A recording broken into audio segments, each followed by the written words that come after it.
NBA eras. So when you're talking about, there's always a big talk about, which era was better. This era had this era had this aspect, this aspect, this aspect, this aspect. And there's all should be taken into consideration. A lot of the '90s and '80s guys say the game is more physical. Um, they played more defense. You know, X, Y, and Z. Guys today say, well, the game's, it's more talent, it's more skilled, more athletic, taken into consideration. But for me, uh, I feel like there's been great NBA players from every era. Like some people like to discount guys who were playing in the '60s and the '50s. They were good. They were good. They could play the game of basketball. They could play. You know what I mean? Like I'm not going to, take anything away from the Bill Russells and the Will Chamberlains. Obviously, yeah, the game wasn't as developed, but the league, the NBA wasn't as developed and you know as it is now. But those guys could play. Obviously, they set the foundation for where guys are at today. So if it wasn't for guys who played in that era, you wouldn't even have what we have today. So you gotta take that in consideration. Um, but also, these guys today, being byproducts of the guys who played in the '60s, '70s, '80s, '90s, 2000s, 10s. You know, this is a you know current product of that. And guys who played in the past should be proud of the guys who are playing today because they set that foundation and for the guys today to play and to ball the way that they're balling. Um,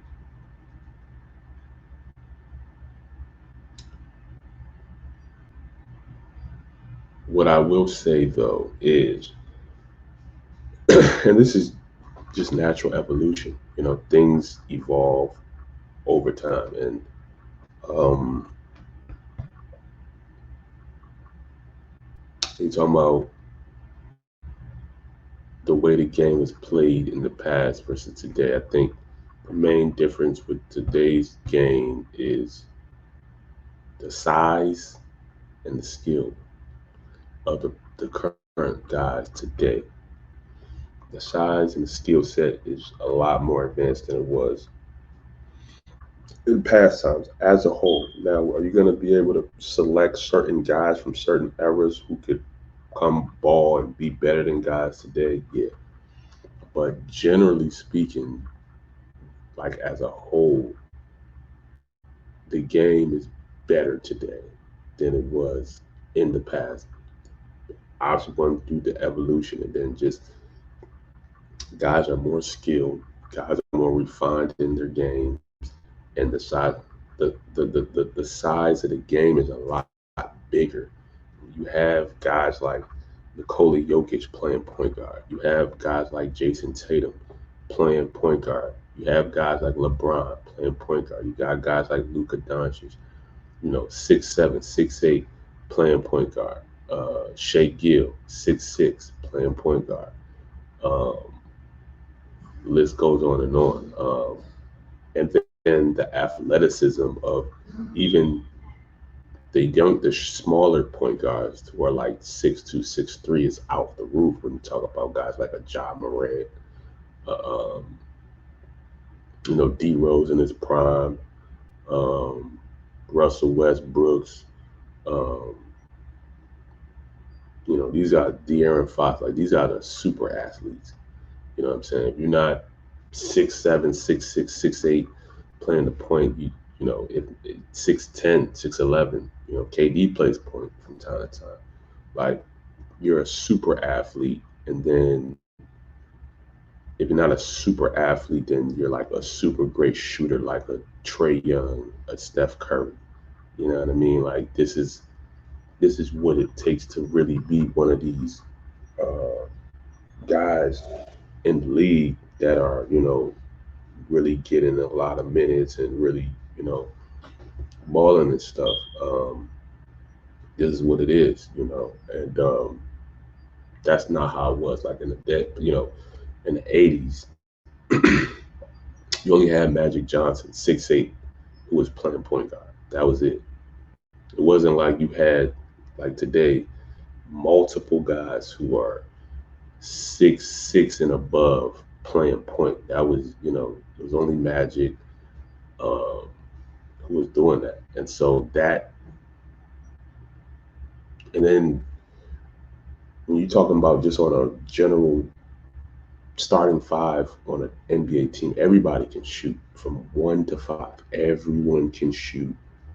Um, at least 4 to 5 guys who are on the floor can put the ball on the floor, who can dribble. Your stretch fours, can dribble the basketball, and then obviously your fives can dribble the basketball, like Nikola Jokic and stuff. So Joel Embiid, like these guys, Giannis, like these guys can dribble, bring it up the floor. So that element to me just makes it way different. And then the guys are way more skilled.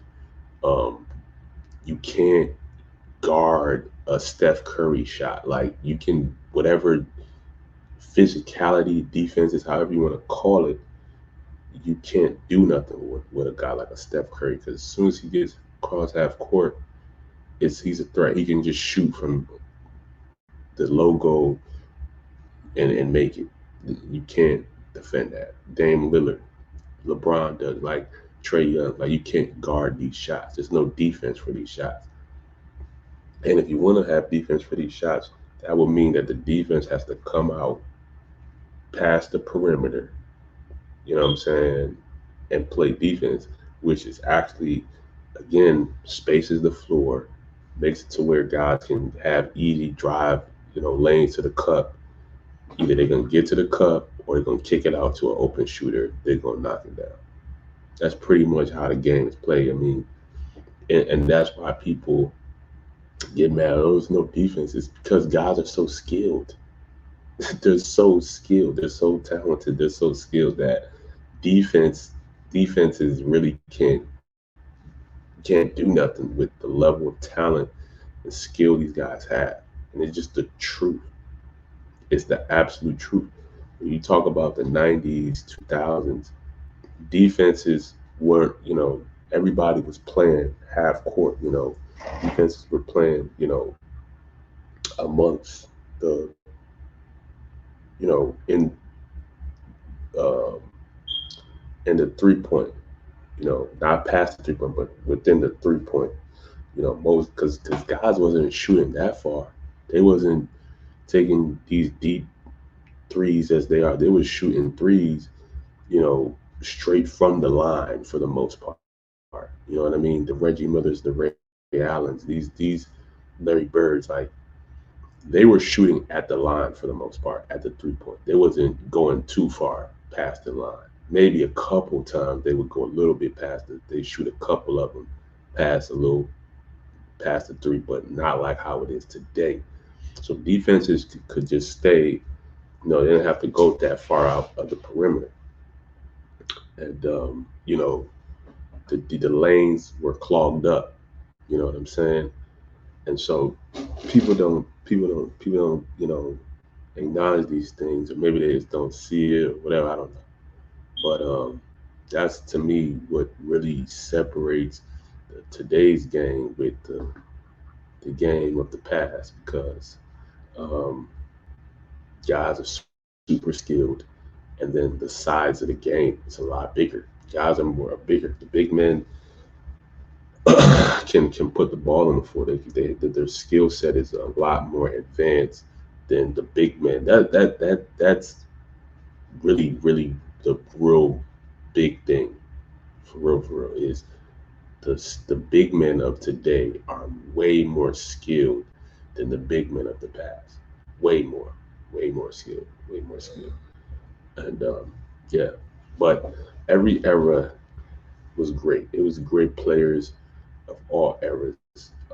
There's guys that if you're a fan of the league at the NBA now, that played in the 90s that was nice that you just don't know. Like, guys don't know if you're really a hoop head, like you'll know, but like a guy like a Rod Strickland who played in the 90s that's like doesn't get too much coverage, but he was super nice.